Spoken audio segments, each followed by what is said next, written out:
Schwartz here. In this weekly practice tip, I want to talk about, I want to answer a question that one of my subscribers asked. And he said, how can saxophone players pick the best mouthpiece or reed for them?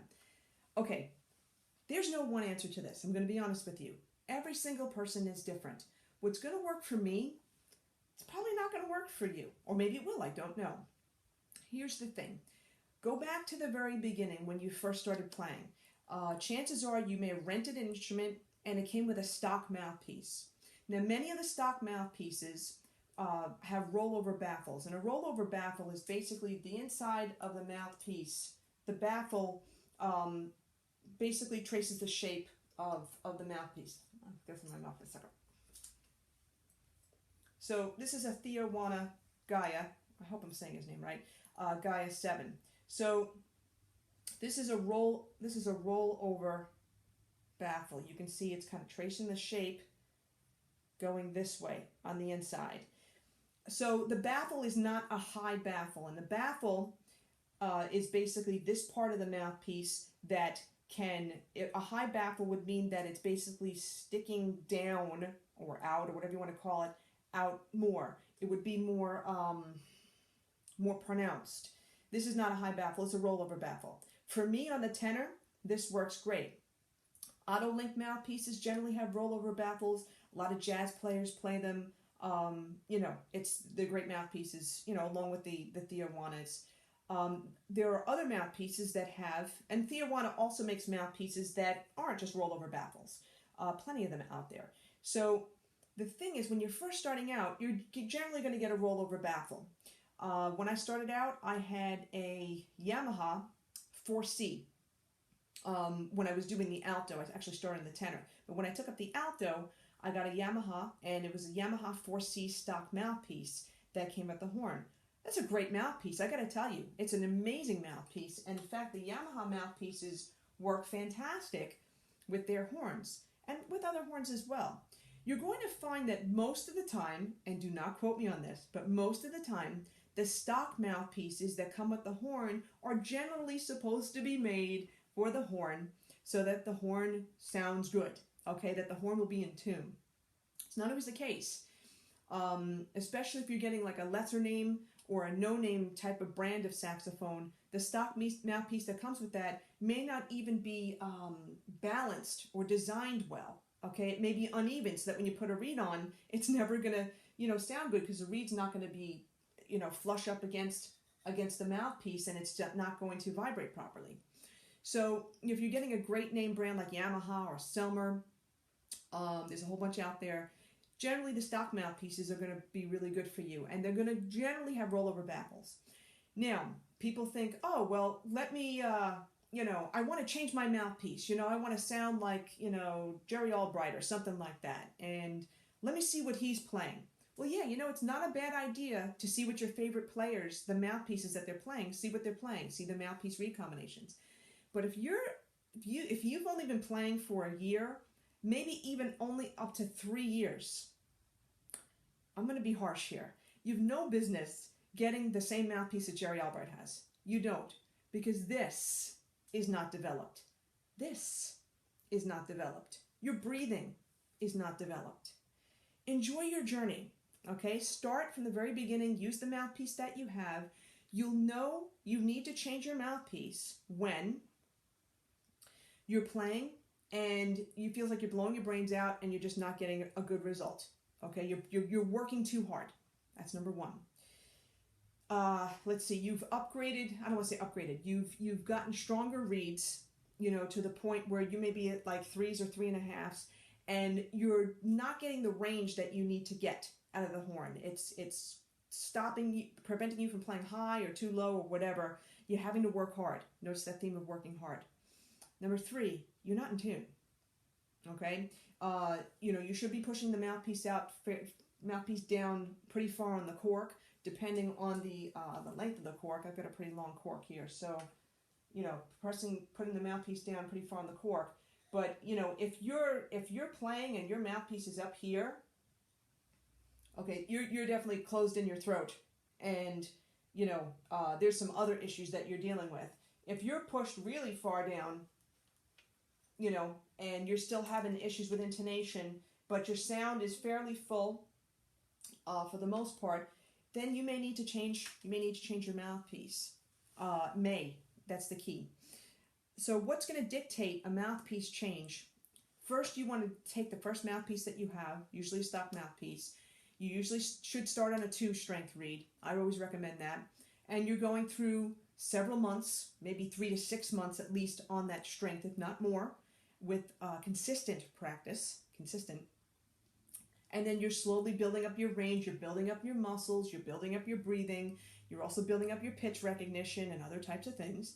And then after a while, then you go to the 2.5s. And at first you have to get used to them because the strength is a little bit harder.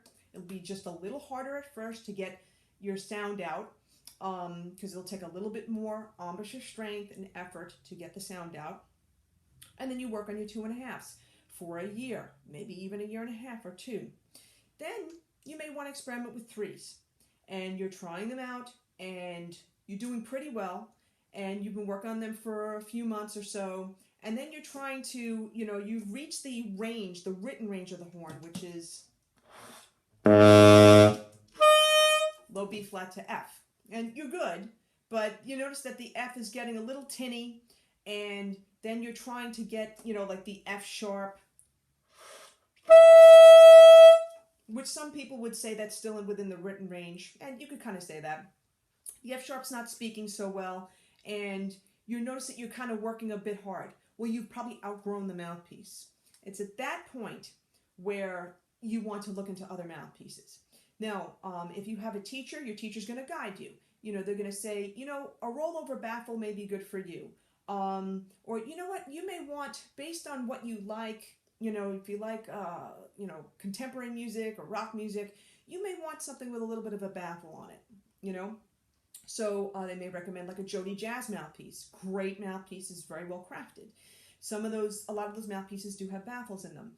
Some of Jody Jazz's mouthpieces have the original ones have an insert that you put. So it's normally a rollover, but then you put the insert in and then you've got a baffle. So that's a great choice too to try out. So then you may be going along that route in terms of the mouthpieces. But the main point I want to really impress upon you, do not be changing mouthpieces. I personally feel within the first year, you've got to do a lot of developing. I've heard stories of folks saying, oh, well, my teacher says I'm ready to change my mouthpiece. It's been 3 months. And my red flags go up. They really do. I've been teaching way too long. And, unless that mouthpiece that came with the horn is defective, I really don't think you need to change the mouthpiece yet. 1 year, 2 years, then you're starting to look into it, especially if you're consistently practicing. You want to make sure that you're using quality reeds to start with, and you're starting on 2s. I would strongly urge you not to start on 1.5s. They're too weak. They really are. So get your mouthpiece, get your reeds working, get that initial mouthpiece working, unless it's, it's not made well, it's defective. Get that initial mouthpiece working, and then gradually work your way through it. I can't tell you, you should get the Theowana Durga mouthpiece. Get the size 10. I'd be an idiot to say that, okay? Everybody's different in terms of what they need for a tip opening, and it's based upon their concept of sound, okay, your tonal concept. It's based on the type of music that you want to play. If you want to play everything, you've got to take that into consideration as well. You need a really well-rounded mouthpiece that's made well that can handle that. So there's so many considerations and variations in the game. I can't even begin to tell you. And the other thing to think about too, if you're starting off on a rental, all right, and then eventually want to get your own horn, you've got to think about that too, because sometimes some mouthpieces don't work so great on other horns. I've seen this happen too. So, my thought process for this, again, just as a recap, start with the stock mouthpiece that comes with the horn. If you don't have a stock mouthpiece that comes with the horn, I would say the Selmer C-Star, say that fast 5 times. Selmer C-Stars are usually good for people to start off with. I like the Yamaha 4Cs. I think they're really good. The 4 or the 5Cs are fine. Or the stock mouthpiece that comes with the horn. Myers are also very good. That's usually a step-up mouthpiece for a lot of my students, particularly my younger students. that have started with the stock mouthpiece, usually after a 1.5 to 2 years, then I'll tell them to try out those mouthpieces, which, by the way, would be a whole other video about trying out mouthpieces. So you're using your stock mouthpiece or your first mouthpiece, use strength 2 reeds. Don't just go through one box and say, I'm ready for the next one. No, you're not. All right. You've got to do consistent practicing, rotating your reeds, all that kind of stuff, building your embouchure strength, building your breathing, building your thinking, building your tonal concept, your mental approach, all that kind of stuff. And then you'll know when you're ready to bump up to 2.5s. You're still on the same mouthpiece. Stick with the 2.5s for a while. Keep building up your embouchure strength. Get through the range of the horn with good intonation and as good full sound as you can possibly get. Okay, for some folks, you may be able to move a little faster, but for the most part, why rush? Okay, there's no rush. Then after you've gone to 2.5s, you're going to probably try strength 3 mouthpieces. The smaller the tip opening, for the most part, a lot of people tend to use the higher the strength of reed. Okay, that's pretty much the standard. The larger the tip opening, people tend to use lower strength reeds, so the reed vibrates more. That's more for people that are playing contemporary music where they're playing with like guitars and such like that, amplified instruments, and they really have to basically cut through, even though you're might. So people with like large tip openings will generally play 2.5s for the most part. Classical folks will play 3s and up. Okay, so then after you've worked on strength 3 reeds on your stock mouthpiece, then it's time to start exploring new mouthpieces. I would still do it if you haven't bought a new horn at that point. I would still do it on the rental.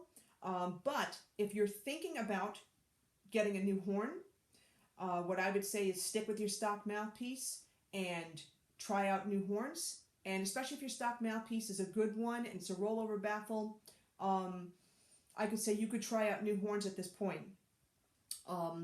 But the whole point of the game here really is just take your time. There's no rush. And do not go into a high baffle mouthpiece within the first 3 years of your playing. I don't think it's the smart thing to do. It's my own opinion, but I think you're going to be causing a whole host of problems. And the key factor will be how in tune are you on all your notes. That's super important.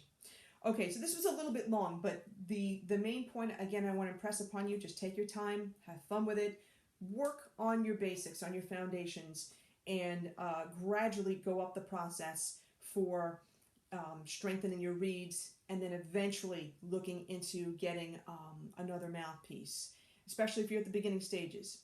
If you're an intermediate player, it's a different type of thing. And when you're looking for a mouthpiece, you've got to be able to look for a mouthpiece that helps you to play effortlessly or somewhat effortlessly and in tune through the entire range of the horn where you're at that time. Really super important. The mouthpiece doesn't get you the altissimo. You do. Okay? And I think that is a good note to end on. So I hope you enjoyed this weekly practice tip. Check out my website. If you are not a member of Donna Schwartz Music, check out my website and subscribe to get the latest freebies and to get more tips like this delivered to your inbox every Tuesday. Thanks for joining me. Take care. Have a great day.